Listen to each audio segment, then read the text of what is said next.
왕을 세웁니다. 근데 이제 사무엘 상서는 사울이 죽고 끝나죠. 사무엘 하서는 다윗이 왕이 되는 걸로 시작해서 다윗이 인구조사에서 벌 받는 걸로 끝나죠. 그래서 사무엘 상하서는 왕이 딱 갈라지는 기준점에 있어요. 근데 열왕기서는 그렇지가 않아요. 열왕기서는요, 이제 다윗이 죽을 때가 돼서 솔로몬이 왕이 되는 것부터 시작합니다. 열왕기서는. 근데 열왕기 상서의 끝은 누구로 끝나는 줄 아세요? 왕으로 끝나지 않아요. 엘리야로 끝납니다. 엘리야의 사역이 끝나는 거가 열왕기 상서고, 열왕기 하서의 시작은 엘리사의 시작서부터 시작합니다. 이게 무슨 뜻이냐? 그나마 사무엘 시대의 왕은 그래도 하나님 뜻 가운데 변별력 있는 왕이었는데, 열왕기 시대의 왕은 왕으로서는 하나님께 절대 훌륭하지 못한 왕들이 대부분이었다. 그래서 하나님이 누구를 보낸다? 선지자를 보낸다. 그래서 열왕기 시대는 주인공이 왕이 아니라 선지자입니다. 자, PPT로 넘겨오세요. 방송실 PPT로 넘겨오세요. 열왕기서의 주제는요, 선지자를 보내시는 하나님입니다. 선지자. 그래서 왜 선지자를 보내느냐? 왕들이 하나님 말씀도 모르고 하나님 말씀대로 하지 않고 자기 권력에만 취해 있기 때문에 하나님께서, 방송실 제 얼굴도 중앙에 놔주세요. 조금 조절해 주세요. 그래서 이 왕들이 제대로 하지를 못하니까 이 하나님이 누구를 보내느냐? 선지자를 보내는 거예요. 그렇게 해서 그 선지자들이 이제 왕을 가르치는 거죠. 그리고 이제 이 열왕기 시대에 보면 총 이제 39명이죠. 북이스라엘 남유다 합치면 사울, 다윗, 솔로몬 빼고 분열왕국 시대는 39명인데, 어떤 왕 때는 나라가 괜찮고 어떤 왕 때는 나라가 개판이고 이렇습니다. 그러니까 지도자가 그만큼 중요하다라는 거죠. 그래서 하나님은 그 지도자를 바로 세우기 위하여서 선지자를 보냈다라는 것입니다. 그런데 하나님이 왕을 세우지 말라고 그랬죠, 원래는. 그래서 백성들이 사무엘에게 와서 우리 왕 좀 세워주세요 그랬을 때, 그 왕이 너희들의 아들들을 데려다가 군인 삼고, 너희들의 딸들을 데려다가 시녀 삼고, 너희들의 집안을 물건들을 갖다 써도 되냐? 그랬더니 그래도 된다 그랬어요. 그건 마치 뭐와 똑같다? 빌라도 법정에서 이 예수를 잡아 죽인 피를 너희 어떻게 하냐? 그러니까 우리한테 돌리라고 그랬어요. 그래서 이스라엘 백성들이 2000년 동안 포로로 끌려다녔죠. 흩어졌죠. 포로로 끌려다니는 게 아니라 흩어졌죠. 그처럼 이 함부로 얘기하면 안 되는데, 이 이스라엘이 왕을 세움으로 말미암아서 결국 나라가 망하게 된 거예요.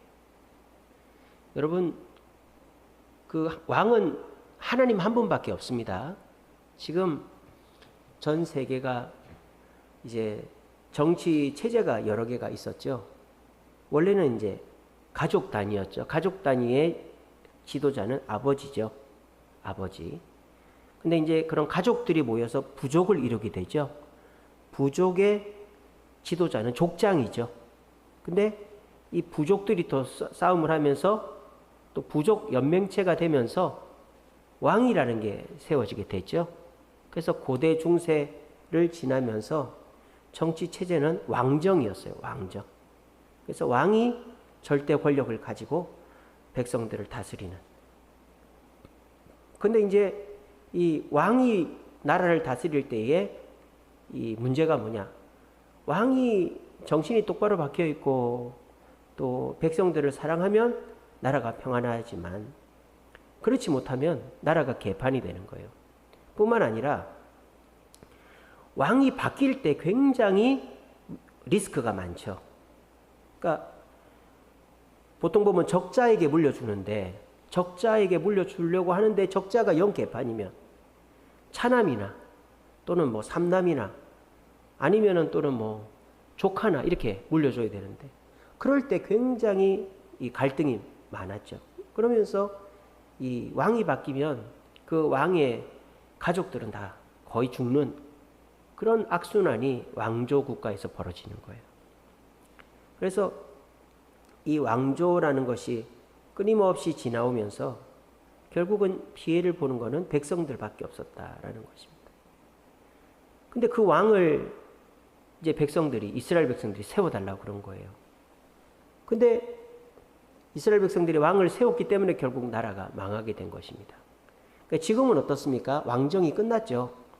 프랑스에서 이제 혁명이 일어나서 왕을 목을 잘라 죽여버렸죠. 그리고 이제 서서히 그게 퍼져가지고 왕정이 없어지고 지금 이제 이 지구상에는 세 가지 정치 체제가 있습니다. 하나는 왕정이 그대로 남아있죠. 뭐 영국이나 저기 스웨덴이나 뭐 태국이나 이런 나라는 왕이 있죠. 근데 실질적인 권한은 없고 상징적으로 자리만 지키는 게 요즘 왕입니다. 그 왕정 국가에서는 이제 총리가 나라를 다스리죠. 그래서 내각제 국가가 하나 있고요. 두 번째는 이제 전제주의 국가가 있죠. 전제주의. 공산주의는 없어졌습니다. 공산주의는 70년 하다가 망했죠. 그래서 공산주의가 뭐 모두가 평등하게 잘 먹고 잘 사는 세상을 만들겠다 했지만 인간의 그 욕심, 인간의 그 탐욕을 너무 가볍게 생각을 한 것이죠. 결국은 이제 공산당에 있는 간부들이 그냥 부자가 되는 그런 게 된 거죠. 그래서 지금 공산주의 국가가 뭐 중국이나 또 캄보디아나 또 뭐 미얀마는 아니죠. 미얀마도 맞죠. 뭐 그런 나라들이 베트남, 미얀마가 아니고 베트남 이런 나라들이 공산주의 국가입니다만은 사실은 공산주의라기보다 전제주의 국가죠. 전제주의 국가. 그러니까 이제 어떤 그 특정 계층들이 권력을 독점하는 러시아, 중국, 베트남 이런 나라들은 공산주의라기보다 왜냐하면 공산주의는 다 같이 평등하게 잘 먹고 잘 살고 배급하고 이런 건데 다 지금 자본주의잖아요. 그러니까 이 전제주의 국가가 있습니다. 세 번째가 뭡니까? 민주주의 국가가 있죠. 우리나라, 미국과 같이 이제 국민들이 주권을 가지고 지도자를 뽑는 민주주의 국가가 있습니다. 자, 그러면 지금 이 땅에 현재적으로 있는 왕정, 그러니까 내각제, 그리고 전제주의 국가들, 민주주의 국가들 어떤 게 제일 좋습니까? 네, 다 썩었습니다. 다 썩었어요. 민주주의도 이제 다 돼갑니다. 이제 지금 미국도 그렇고 우리나라도 그렇고 민주주의 국가의 한계가 드러나고 있죠. 민주주의 국가에서 핵심은 뭡니까? 표죠, 표. 그러니까 한 사람 한 사람이 표잖아요. 그러니까 사람들을 얼마나 구워 삶아가지고 내 편으로 만들면 내 권력이 유지가 되는 거예요. 그래서 미국도 그렇고 우리나라도 그렇고 사람들한테 막 포퓰리즘이라 그러죠. 다 퍼줘가지고 나한테 표 한번 찍어달라고 그렇게 해가지고 지금 미국도 그렇고 우리나라도 그렇고 이 민주주의의 한계가 드러나게 된 거죠. 특별히 미국은 로비가 활성화되어 있습니다. 로비가. 그래서 미국이 왜 총을 못 없애는 줄 아세요? 미국 공화당에다가 이 총기 파는 협회의 사람들이 엄청난 기부를 하기 때문입니다. 미국이 왜 이스라엘을 도와주는지 아세요? 이스라엘 또는 유대인들이 미국 이 국회의원들한테 엄청난 기부를 하기 때문입니다. 그러니까 이스라엘을 계속 도와주고 총을 못 없애는 거예요. 우리나라도 그렇죠? 우리나라도 내로남불 아닙니까? 내 편이 잘못하는 거는 괜찮고 남의 편은 잘못을 안 해도 잡아 끌어내리고 우리나라도 이 민주주의가 썩을 대로 썩었다. 그래서 이제 이 백성들이 신물을 내고 있다. 그런 것입니다. 그래서 지금 아까 말씀드렸지만 왕정도 그렇고 내각제도 그렇고 전제주의 국가도 그렇고 또 민주주의 국가도 그렇고 이게 다 인간이 지도자가 되면은 한계가 있다는 거예요. 그거를 여실히 보여주는 게 저 열왕기 시대다라는 거예요. 여러분, 이 땅의 왕은 누구십니까? 하나님밖에 없죠. 우리는 무엇입니까? 우리는 왕 같은 제사장들이죠. 우리는 제사장이에요. 제사장은 뭐 하는 사람입니까? 판단하고 야단치고 다스리는 사람이 아니죠. 자, 권력이, 성경에서 말하는 권력 세 가지가 있죠. 왕, 선지자, 제사장이 있죠. 왕은 다스리는 사람이죠. 막 쥐고 흔드는 사람이에요. 선지자는 야단치는 사람이죠. 판사들처럼 법으로 정죄하는 사람입니다. 선지자는. 제사장은 품어주는 사람이죠. 남의 죄를 대신 용서해달라고 하는 사람이죠. 그래서 성경에 우리를 왕 같은 제사장이다 그랬습니다. 예수 그리스도의 그런 권세를 힘입고 있지만은 그 왕의 권위를 내 멋대로 활용하지 않고 제사장이 남을 품어주듯이 남을 이해하고 용서하고 사랑하는 제사장과 같은 사람이 되었다. 그래서 우리를 만인 제사장이다 그러지 않습니까? 이제 이 지구상에 있는 모든 그리스도인들은 예수 피를 힘입어서 남의 죄를 용서해주고 내 죄도 회개할 수 있는 만인 제사장이 된 것입니다.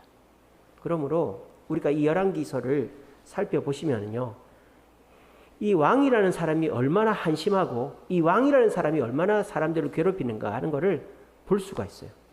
왕이 잘못하면 나라가 얼마나 거꾸로 가는가 하는 걸 알 수 있어요. 그래서 이 땅의 지도자는 왕이 아니라 하나님이 되어야 된다라는 것을 우리가 분명히 알아야 됩니다. 그래서 그 왕의 한계를 여실히 보여주는 게 솔로몬이죠. 솔로몬에게 붙일 수 있는 사자성어 용두사미입니다. 용두사미. 머리는 용인데 꼬리는 뱀이에요.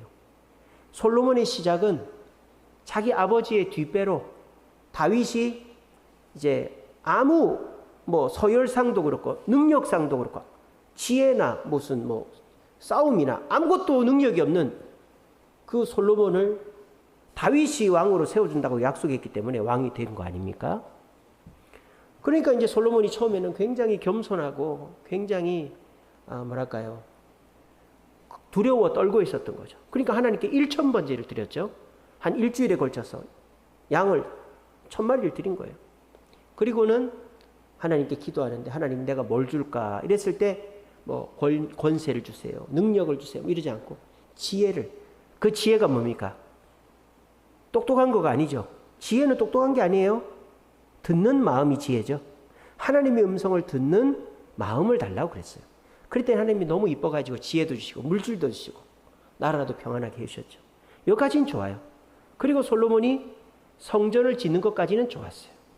근데 이 솔로몬이 부인을 1000명이나 두면서 부인 한 명당 자기 나라의 신들을 다 갖고 와가지고 예루살렘이 이방신 만국 박람회장이 돼버린 겁니다. 곳곳에 이방신당이 그 부인들이 갖고 온 게 다 있는 거예요. 그리고 이제 부인들이 하도 성화를 하면 한 번씩 가서 거기 가서 자기도 제사를 지내고 이러다 보니까 하나님이 솔로몬의 타락으로 인해 나라가 망해버린 거예요. 그래서 이 솔로몬의 아들 때 르호보암 때 나라가 두 개로 갈라져 버리지 않습니까? 그러니까 인간왕의 한계가 여실히 드러나는 것이 이제 열왕기서다라는 것을 알 수 있습니다. 우리들도 마찬가지입니다. 우리 주세움교회의 왕은 하나님이십니다. 그리고 우리는 제사장들이에요. 제사장. 그래서 우리 교회에서 제일 높은 사람은 누구냐? 남을 제일 많이 용서해 주는 사람이 제일 높은 사람입니다. 아시겠죠? 제사장이 뭐 하는 사람이라고요? 남의 죄를 대신 용서해 주는 사람이 제사장이거든요. 대제사장은 뭐 하는 사람입니까? 온 이스라엘의 죄를 다 짊어지고 1년에 한 번 지성소에 들어가서 목숨 걸고 들어가서 하나님께 용서해달라고 하는 게 대제사장이죠. 그리고 우리 예수님이 대제사장과 같은 역할을 하셨죠. 우리 교회에서 제일 높은 사람은 목사도 아니고 장로도 아니고 권사도 아니고 헌금 많이 하는 사람도 아니고 남의 죄를 위하여서 양보하고 이해하고 남을 위해서 헌신하고 봉사하는 사람이 우리 교회에서 제일 높은 사람이다 하는 것입니다. 그러므로 그렇게 우리가 제사장과 같은 역할을 하고 다스리시고 심판하시고 이렇게 판단하시는 것은 하나님께 맡기는 교회가 되어질 때 우리 교회는 주님이 기뻐하신다라는 것을 기억하시고, 이 열왕기서가 보여주는 이 열왕, 수많은 왕들, 사울서부터 하면 42명의 왕들이 결국은 나라를 망해먹게 하는 것을 통해서 왕은 하나님밖에 없다 하는 것을 우리가 깨달아야 됩니다. 자, 열왕기서는 22장까지 되어 있습니다. 1장부터 11장까지는 통일왕국 시대, 솔로몬의 시대입니다. 솔로몬이 자기가 아무 능력이 없는데 아버지의 힘으로 자기 형 아도니아가 왕이 된다고 했고, 요압이나 대제사장 이런 사람도 아도니아 편에 붙었는데, 다윗이 바세바와 함께 솔로몬을 왕으로 세웠죠. 그리고 솔로몬이 왕이 된 다음에 하나님 앞에 일천번제를 드리고 지혜를 받고 성전과 자기 왕국을 건축합니다. 그래서 솔로몬 시대에 막 은이 발에 차일 정도로 엄청난 그 부귀영화를 솔로몬이 누렸습니다. 근데 이 솔로몬이 1000명의 부인을 두고 우상들을 다 받아들이면서 하나님이 솔로몬의 아들 때에 갈라지게 되죠. 그래서 12장서부터 16장까지는 분열왕국 이야기죠. 그래서 솔로몬 때에 솔로몬의 신하였던 여로보암이라는 사람이 있습니다. 근데 솔로몬한테 찍혀가지고 이집트로 도망을 쳤어요. 근데 이 여로보암이 솔로몬이 죽자 돌아와가지고 북쪽에 있는 10지파를 데리고 나라를 세워버려요. 그게 북이스라엘입니다. 이제 남유다는 유다 지파와 베냐민 지파만 남았어요. 그래서 이 유다 지파, 베냐민 지파가 남유다를 세웠죠. 그래서 이 북이스라엘이 총 19명, 남유다가 총 20명인가? 예, 맞네요. 그렇게 왕을 합니다. 그런데 이제 이게 왕들은 뭐 함량 미달이고 이런데, 이 열왕기서의 핵심은 선지자라고 그랬죠. 특별히 엘리야라는 선지자가 17장부터 나옵니다. 근데 이 엘리야는 남유다 선지자입니까? 북이스라엘 선지자입니까? 자, 우리가 보면은 남유다가 그래도 다윗의 후손이니까 선지자가 남유다 선지자가 될 것 같죠? 북이스라엘 선지자죠. 왜? 북이스라엘이 그만큼 타락했기 때문에. 아합 왕이 북이스라엘 왕 아닙니까? 그래서 이 엘리야, 엘리사는 북이스라엘 선지자예요. 남유다 선지자가 아니에요. 그러니까 선지자는 왜 필요했다? 타락한 왕을 하나님이 이렇게 가르치려고 보낸 사람이 선지자다라는 거예요. 그래서 엘리야가 이제 아합 때에 왕이 돼가지고, 이 아합이 이세벨이라는 이방 여인과 결혼해서 백성들을 우상 숭배의 길로 이끌자 하나님의 명령을 들고 오죠. 3년 반 동안 비가 안 올 겁니다. 비가 안 와요. 그리고 이제 하나님이 가라고 그래서 이 아합과 이세벨이 섬기는 바알과 아세라 우상 숭배자 850명과 함께 갈멜산에서 대결하죠. 그래서 제단 위에다가 소를 놓고 어느 신이 먼저 불을 내리는지 보자.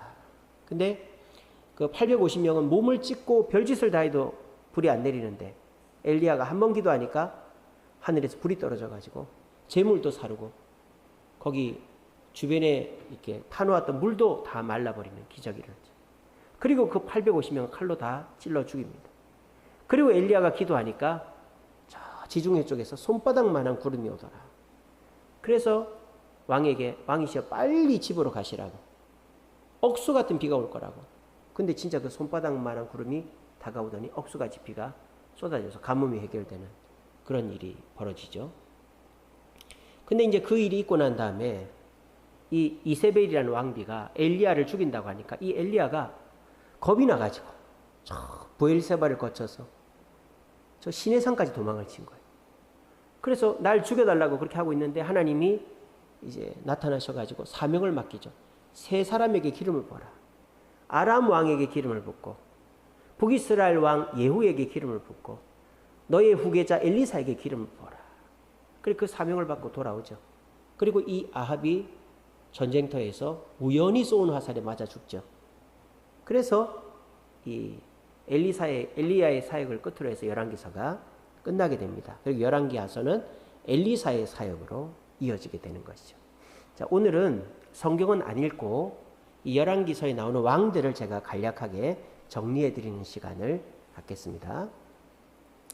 자, 열왕기서를 이해를 하려면요, 이 그림을 이해를 하시면 돼요. 여기 그림에 보시면 물고기 모양이 보일 겁니다. 여기 눈이 있고 머리가 있고 몸통이 있고 꼬리가 있죠. 이 이스라엘이 열왕기 시대가 이랬다라는 걸 보면 알 수 있어요. 그리고 선을 보시면 굵은 선이 있고 가는 선이 있죠. 굵은 선이 북이스라엘 쪽으로 있습니까? 남유다 쪽으로 있습니까? 북이스라엘 쪽으로 있죠. 이게 무슨 말입니까? 북이스라엘이 남유다보다 강했다 이 말입니다. 좀 이따 제가 지도를 보여드립니다. 북이스라엘이 망하지 않았을 때에는 남유다는 북이스라엘의 잽도 안 됐어요. 근데 북이스라엘이 아수르한테 망하고 난 다음에 남유다의 역사가 성경에 집중적으로 나오는 것입니다. 자, 그래서 이 열왕기 시대의 왕들을 39명을 여러분들이 솔로몬까지 40명을 다 알려면은 머리가 터지니까 저기 빨간색으로 되어 있는 왕들이라도 알면 이해가 잘 됩니다. 그래서 제가 간략하게 설명을 드리는 거예요. 다윗의 아들이 이제 솔로몬이죠. 이 솔로몬이 왕이 되었는데 우상 숭배를 하고 부인들 1000명이나 둬서 하나님이 벌을 내렸죠. 네 아들 때 나라가 갈라질 거다. 그래서 저 그림에 보시다시피 여로보암이 북이스라엘을 세우고 솔로몬의 아들인 르호보암이 남유다를 세웠죠. 그리고 이 여로보암이 이제 승승장구합니다. 근데 여로보암의 아들인 나답 때에 바하사라는 왕이 반란을 일으킵니다. 그리고 바하사의 아들 엘라가 왕을 하다가 시므리가 반란을 일으켜서 엘라를 죽입니다. 그리고 이 시므리를 또 오므리가 죽입니다. 그렇게 해가지고 이 오므리의 나라가 세워져요. 이쪽 몸통 부분에 보면 오므리 왕조, 예후 왕조라고 되어 있죠. 저 때가 북이스라엘이 가장 강성했던 시기입니다.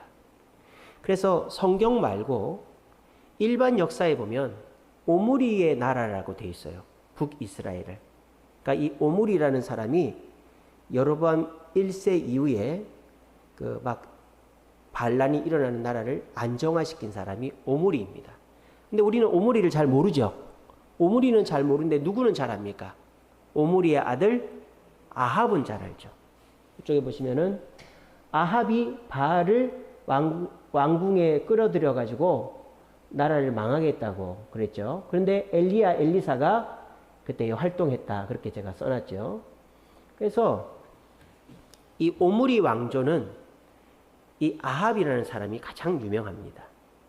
근데 이 아합이 이세벨과 함께 우상 숭배를 이스라엘 하게 해가지고 아합의 아들 아하시아도 이제 난간에 떨어져 죽고 여호람은 예후한테 화살에 맞아 죽습니다.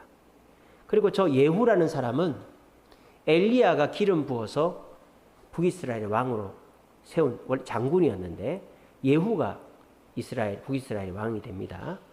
그리고 저 예후가 나라를 잘 다스렸는데 이 금송아지를 없애지 않고 완벽하게 하나님 말씀대로 하지 않아 가지고 예후의 왕조가 5대밖에 못 갑니다. 여호아하스, 여호아스, 여호람 2세까지밖에 못 갑니다. 그래서 여호람 2세 때가 북이스라엘이 가장 강성했던 때입니다. 그래서 북이스라엘 저 물고기 모양에서 보면 이름이 두 사람 이름이 나오죠. 첫 번째는 머리 모양에 여로보암이 나오죠. 여로보암은 북이스라엘을 세운 왕입니다.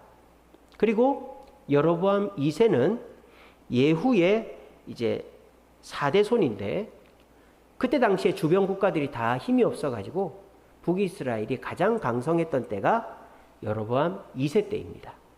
그래서 여러분들이 북이스라엘에서 기억하셔야 될 것은 여로보암 1세, 아합, 여로보암 2세만 기억하시면 됩니다.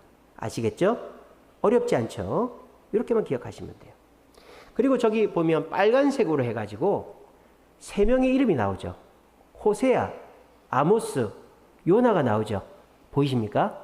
저 사람들이 북이스라엘에 그 당시 활동했던 선지자들입니다. 그래서 선지자는 악한 나라, 악한 왕에게 하나님이 보냈어요. 여로보암 2세 때 왜 호세아, 아모스, 요나가 갔느냐? 여로보암 2세 때 나라가 강성해가지고 이제 물질적으로 풍요로우니까 북이스라엘이 타락해버린 거예요.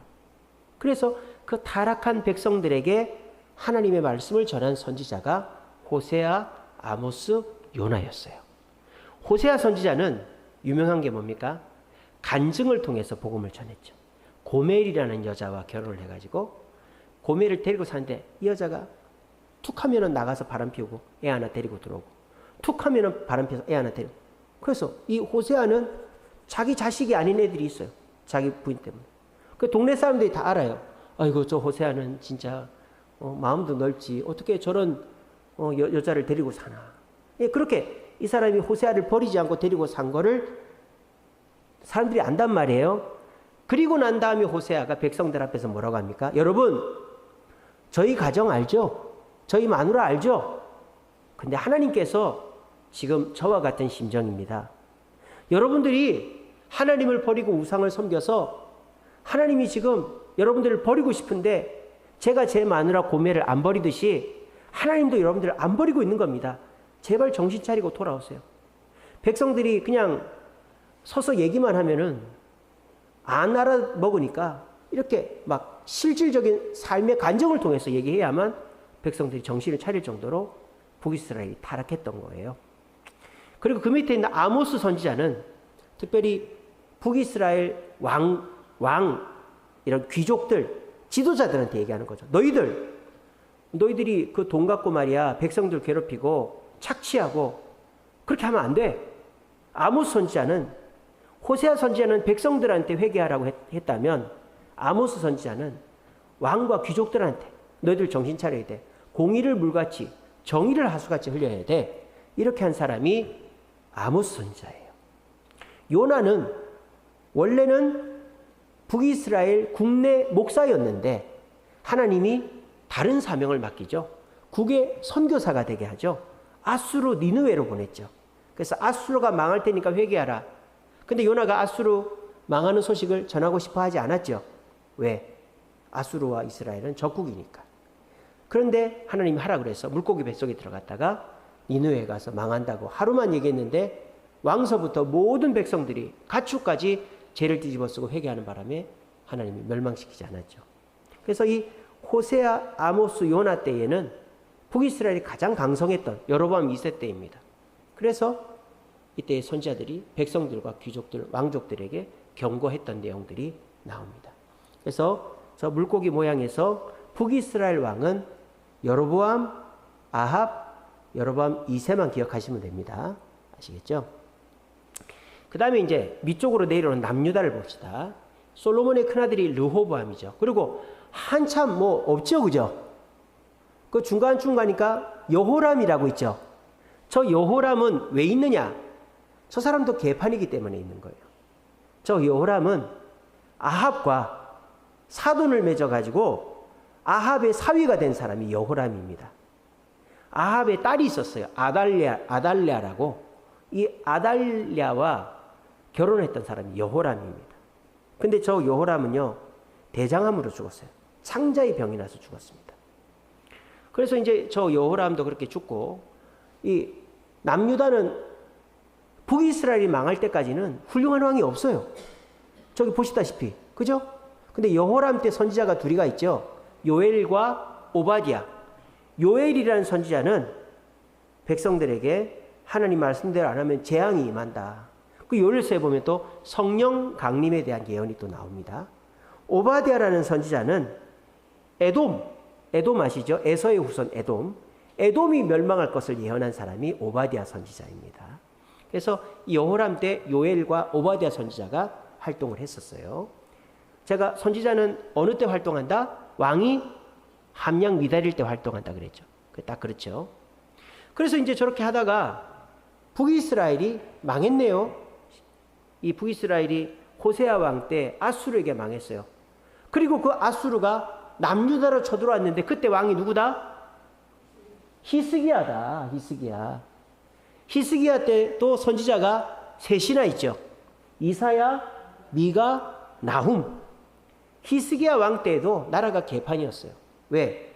히스기야는 그래도 하나님께 기도하고 나를 바르게 세우려 했지만 그 아버지 히스기야의 할아버지 요담, 히스기야의 아버지 아하스는 아수르한테 아부하느라고 아수르의 신에게 우상 숭배했던 사람입니다. 그 나라가 개판이었어요. 그때에 이사야 선지자는 하나님 앞에 회개하면 기회가 있다, 그렇게 얘기했고요. 미가 선지자도 마찬가지로 하나님 그 귀족들에게 너희들 회개해야 된다, 그렇게 얘기했고요. 그리고 나훔 선지자는 아수르가 멸망할 것을 예언했습니다.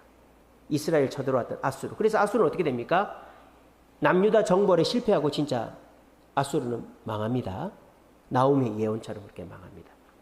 자, 근데 저 히스기야가 18만 5천이 쳐들어왔을 때 하나님께 기도해서 18만 5천을 물리치고, 그리고 죽을 병에 걸렸었죠. 그때도 기도해서 병이 나았어요. 그렇게 하면은 이제 정신 차려야 되는데 이 히스기야가 또 교만해가지고 자기 병 나은 것을 축하하러 온 신흥 강국 바벨론 사절단에게 남유다 정보를 다 보여줘요. 그래서 하나님이 야 이놈아, 남유다한테 바벨론한테 남유다의 정보를 다 보여주면 어떻게? 그랬을 때 이 히스기야가 아이고 하나님 잘못했습니다, 회개를 했었어야 됐는데, 아이고 뭐 제가 근데 하나님 뭐라느냐, 너의 아들 때의 나라가 망할 거다 그랬어요. 그러면 히스기야가 잘못했습니다 해야 되는데 아이고 내 때 안 망해서 다행이네요, 이렇게 해버린 거예요. 그래서 히스기야가 이 정신을 못 차리고 회개를 안 해서 진짜 나라가 망하게 됩니다. 그리고 히스기야 다음에 므낫세, 아몬, 제가 지난주일날 설교했었죠.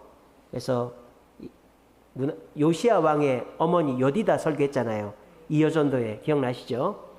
그 요시야 왕의 어머니가 여디다예요. 요시야 왕 때 그래도 요시야가 좋았죠. 근데 요시야가 이집트와의 전쟁에서 전사해버렸다 그랬죠. 그래가지고 이 요시야의 넷째 아들 여호아하스가 왕이 됩니다. 넷째 아들이, 아버지가 죽었으니까 왕이 됐는데, 이 이집트의 왕이 요시야를 죽였으니까 남유다까지 쳐들어왔을 거 아니에요. 쳐들어와가지고 저 여호아하스를 죽여버립니다. 그리고 요시야의 둘째 아들인 여호야김을 왕으로 세웁니다. 여호야김을. 근데 저 여호야김은 어떻게 되느냐, 11년 왕하고 바벨론이 쳐들어와가지고 잡아가 버려요. 그리고 여호야김의 아들인 여호야긴이 왕이 됩니다. 근데 이 여호야긴도 바벨론으로 끌려가고 요시야의 셋째 아들인 시드기야가 왕을 합니다. 근데 이 시드기야가요, 야, 이 바벨론 믿었다가는 우리 망하겠다 해가지고 몰래 이집트랑 내통을 하다가 그게 바벨론한테 들켜버려요.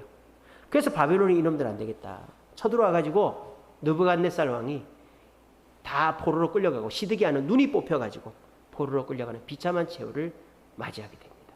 그래서 북이스라엘은 AD 722년, BC 722년, 남유다는 BC 586년에 망하게 되는 겁니다. 그래서 남유다의 왕은 여러분들이 기억해야 될 것이 솔로몬, 르호보암, 여호람, 히스기야, 요시야, 이렇게만 기억하시면 돼요. 요시야의 아들들은 뭐 기억할 것도 없어요. 여호아하스, 여호야김, 여호야긴, 시드기야인데 이 사람들은 별 그런 게 없어요. 그리고 이제 이 남유다가 멸망할 때에 활동했던 선지자가 스바냐, 하박국, 예레미야가 있죠. 이 스바냐, 하박국, 예레미야는 나라가 이제 망하게 생겼으니까 너희들 망하는 걸 받아들여라, 그렇게 얘기했던 사람이 이 선지자들이에요. 그래서 이 그림 하나가 이 열왕기 시대의 왕들을 쭉 보여주는 것입니다. 그래서 이 얘기는 한 번 들어갖고 여러분들이 숙지가 안 될 것이고, 제가 이제 열왕기상, 열왕기하, 역대상, 역대하 할 때마다 이 얘기를 해드려요. 그럴 때 들으시면 됩니다.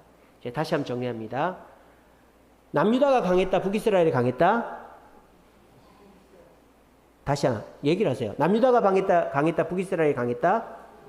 북이스라엘이 강했다. 북이스라엘의 핵심적인 왕은 첫 번째는 여로보암, 두 번째는 아합, 세 번째는 여로보암 2세다.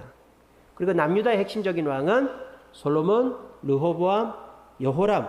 여호람은 뭐 잘해서가 아니라 이 아합의 사위가 됐기 때문에 하나 기록해 놓은 거예요. 그리고 이제 북이스라엘 망하고 히스기야가 아수르 군대를 물리치고, 그리고 요시아가 왕이 되었지만 이집트와의 전쟁에서 전사하고 그의 아들들, 넷째 아들 여호아하스가 왕이 됐다가 이집트에 끌려가 죽고, 그리고 둘째 아들 여호야김이 왕이 됐다가 둘째 아들이 포로로 끌려가고, 둘째 아들 여호야김의 아들 여호야긴이 왕이 됐다가 또 포로로 끌려가고, 요시아의 셋째 아들 시드기야가 왕이 됐지만은 이집트하고 붙으려고 하다가 결국 바벨론에게 끌려가게 됐다라는 거 이게 보시고요. 이 지도를 한번 보십시오. 초록색으로 되어 있는 게 북이스라엘이에요. 밑에 이 주황색으로 되어 있는 게 남유다예요. 북이스라엘 땅이 남유다보다 3배나 크죠. 그죠? 그래서 북이스라엘이 없었으면 남유다는 벌써 망했을 겁니다. 그러니까 이게 어떻게 되냐면 이 제일 북쪽에 아수르라는 강한 나라가 있어요. 그 아수르 밑에 아람이라는 시리아, 저기 있죠. 시리아, 아람이라는 나라가 또 있어요. 그 아람 밑에 북이스라엘이라는 나라가 또 있어요. 그 밑에 유다라는 나라가 있고 저기 남쪽에는 아프리카 쪽에는 이집트가 있어요. 그러면은 이 아람이라는 나라는 주구장창 이스라엘, 북이스라엘만 공격을 해요. 국경을 맞대고 있으니까. 그러면은 이 북이스라엘이 힘이 약할 때는 이 남유다한테 좀 도움을 청하기도 하고 그럽니다. 근데 이제 또 어떤 때는 이 북이스라엘과 아람이 동맹을 맺어가지고 남유다를 공격을 합니다. 그러니까 이 남유다는 어떻게 합니까? 더 북쪽에 있는 아수르랑 동맹을 맺어가지고 또 공격을 합니다. 그래서 결국은 그 아수르가 아람도 멸망시키고 남유다도 북이스라엘도 멸망시킨 거예요. 그러면 이 아수르는 남유다를 그냥 봐줘야 됩니까? 안 봐줘야 됩니까? 봐줘야 되잖아요. 동맹국인데. 근데 이 아수르가 이제 아람과 북이스라엘을 멸망시키고 나니까 남유다도 욕심을 부려서 멸망을 시키려고 한 거예요. 근데 하나님이 히스기야를 통해서 이 아수르 군대를 물리치셨죠. 그래서 그때 당시 역학관계가 보면 제일 강한 나라가 아수르고 그 다음 강한 나라가 아람, 그 밑에 있는 아람이고 그 다음 강한 나라가 그 밑에 있는 북이스라엘이고 제일 약한 나라가 남유다였다라는 겁니다. 근데 이 네 나라 중에서 제일 오래 간 나라가 어느 나라인 줄 아세요? 남유다예요. 남유다. 왜? 하나님이 지키셨기 때문에. 그래서 지도를 보면 그렇게 볼 수가 있습니다. 이제 이거하고 마칠 건데요. 이쪽에 있는 거는 북이스라엘 왕들이고요. 이쪽에 있는 거는 남유다 왕들이에요. 그리고 이제 옆에 빨간색으로 되어 있는 거는 그때 당시 활동했던 선지자입니다. 자, 북이스라엘은 총 19명의 왕이 있었고 9개의 왕조가 있었다. 9개의 왕조라는 거는 아버지가 왕이고 그 아들이 왕이면 한 왕조예요. 근데 반란이 일어나서 다른 아버지가 왕이 되면 왕조가 바뀌는 거예요. 그러니까 쉽게 말하면 북이스라엘은 9번 왕조가 바뀌었다 이 말입니다. 근데 남유다를 보세요. 남유다는 왕이 몇 명이었어요? 저 보이십니까? 20명이었죠? 근데 왕조가 몇 개예요? 왕조는 없죠? 한 왕조예요. 다윗의 아들들이 계속 왕을 했다 이 말입니다. 그건 왜 그렇습니까? 다윗이 하나님과 약속을 했죠. 내가 너의 나라를 지켜주겠다. 너의 아들들이 왕이 돼. 소금 언약이라고 하죠. 그래서 다윗의 남유다는요.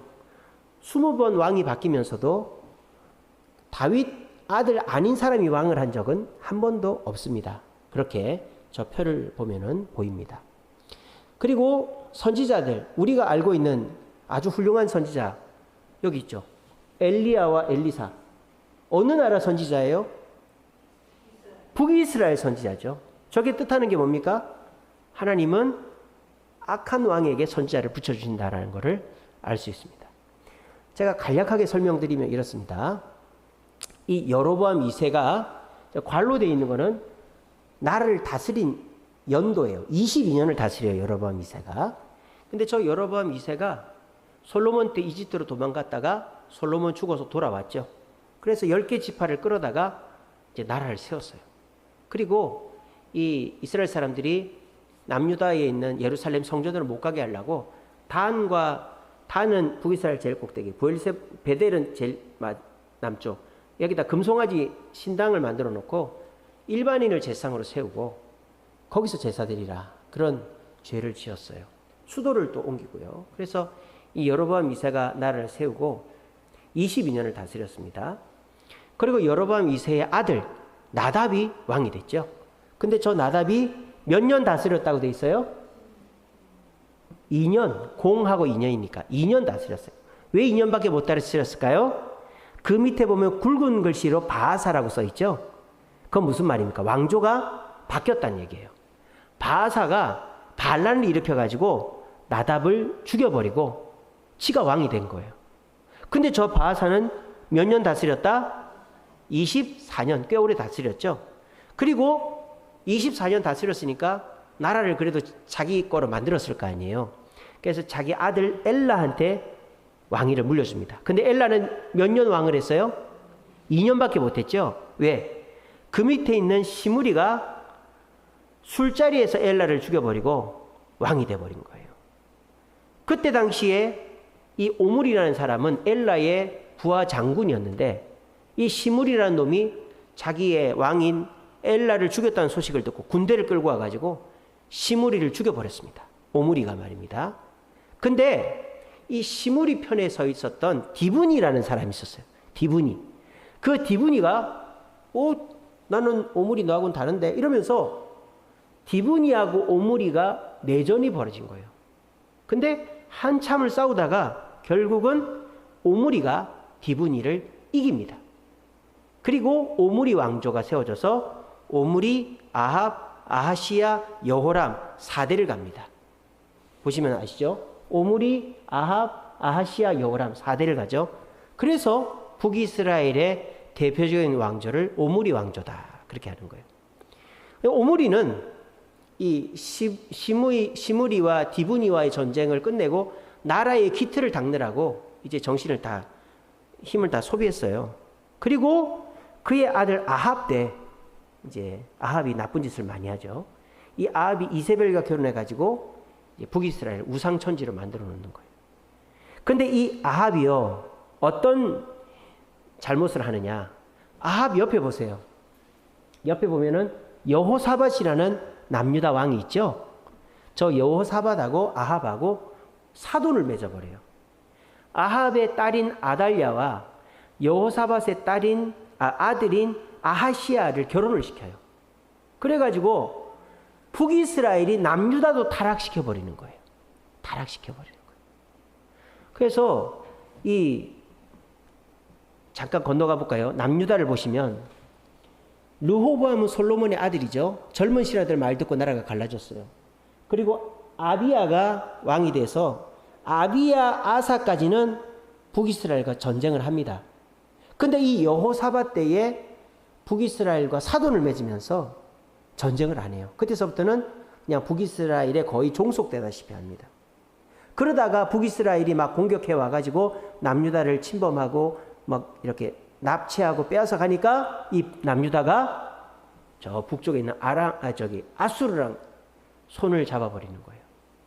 그렇게 하는 역사가 일어나는데, 그래서 저 여호사밧이 아합과 사돈을 맺어가지고 아합의 딸인 아달랴와 여호람이 결혼을 했어요. 근데 이 여호람이 이쪽 남유다 여호람 보세요. 몇 년이나 왕을 해요?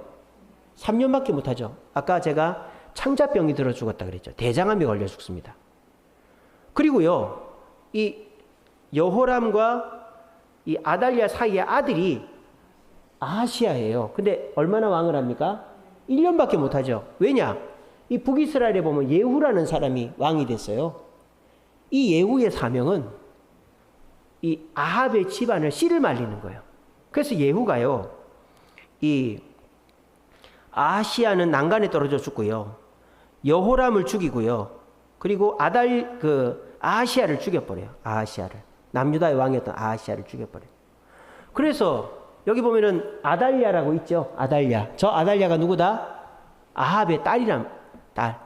근데 이 아달랴가 남편 대장암으로 죽었지, 자기 아들 전쟁터에서 예후한테 죽었지 하니까 열받아가지고 다윗의 자식들을 다 죽여버리고 지가 여왕이 된 거예요.